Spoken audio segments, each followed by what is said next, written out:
Today, I'm going to be talking about a detailed review of the Sony A7S III. This is Sony's new video-centric flagship mirrorless camera. It shoots 4K 120, 10-bit 422, ton of dynamic range. It has dual card slots and a flip screen. At 1.4 pounds, this camera weighs in at the same weight as the Sony A7 III, but it has a ton of features packed into this new body. First, let's talk about build and appearance. What I think Sony does right is function over form. It may not be the most beautiful camera, but it certainly is the most powerful in a super compact package. The Sony A7S III is weather sealed, incredibly durable, and if it retains any of the qualities that I've experienced with the Sony A7 III, it's going to be really tough. The design is super simple, very user-friendly, and I had no trouble just picking it up and using it. Next, let's talk about ergonomics and handling. Sony has redesigned some of the custom buttons and it's really user-friendly. What I really appreciate is that this thing is totally customizable and you can set it up perfect so that it will be the most efficient workflow for you. You can set all the custom buttons. You now have a dedicated record button, which can be set to other things, but I really like having that record button right on the top.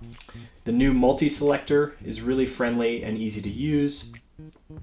And additionally, the flip screen is really handy.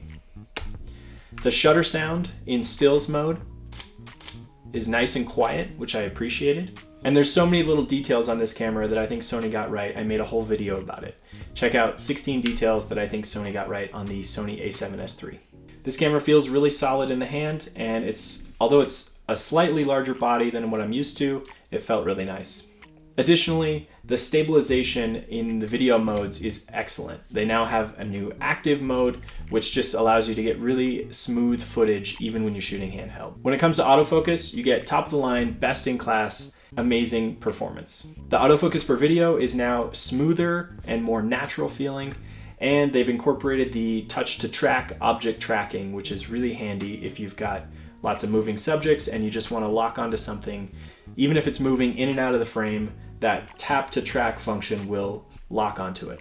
One of the biggest things with the Sony A7S III is the low light performance. Sony has made the decision that low light performance over megapixels with this camera. So you're only getting 12 megapixels, but you're getting the ability to shoot at really high ISO and still get a really clean image, whether you're shooting stills or video. Because the pixel density on the sensor is a lot lower than other cameras that have 24 or 48 megapixels, you get larger pixels which bring in more light and produce a cleaner image because they don't have to crank up the signal to increase that sensitivity. Additionally, if you're shooting in really low light with video, one thing to note is that there might be some kind of automatic noise reduction feature that kicks in at ISO 16,000. So if you're filming at 12,800, you're probably going to get a cleaner image if you just go ahead and bump up to 16,000. Some people have talked about having a dual native ISO, but I think it's probably just an automatic noise reduction feature that's built in. Not sure, you might want to watch some more videos to get more details on that, but the bottom line is that it has awesome performance in really dark situations. If you don't believe me, check out this video that I made.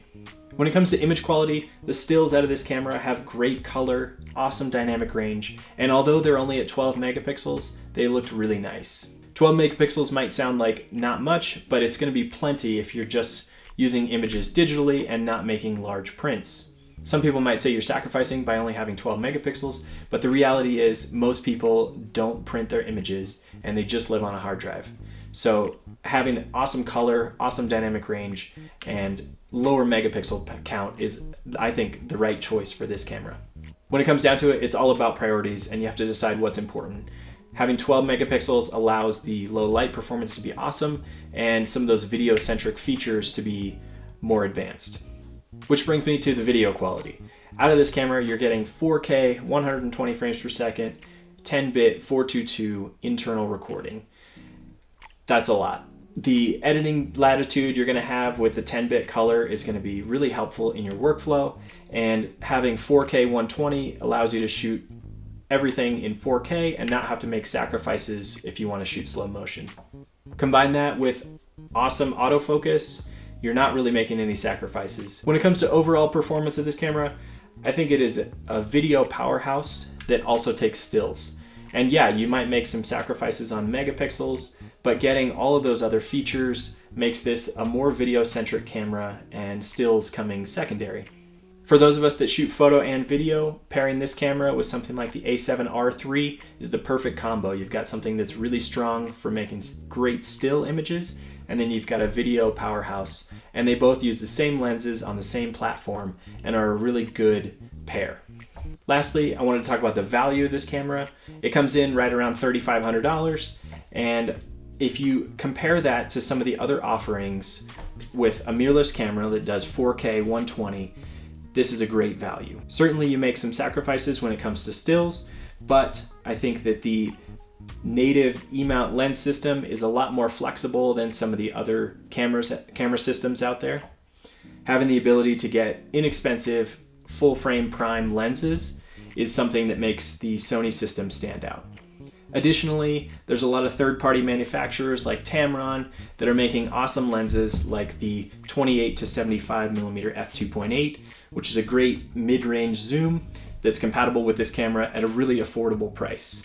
So $3,500 might seem like a steep entry point, but for the features that you get out of this body and as an overall ecosystem with the lens offerings, this is a great value. I've been doing a lot of content around this camera. I shot some low light footage, that video is here. You heard about the 16 things that I think Sony got right, that video is here. And how to set up the menu and customize your camera, and that video is here. Thanks so much for watching. I appreciate you being here. Be sure to subscribe if you're interested in more content like this. And if you have any questions, hit me up down in the comments.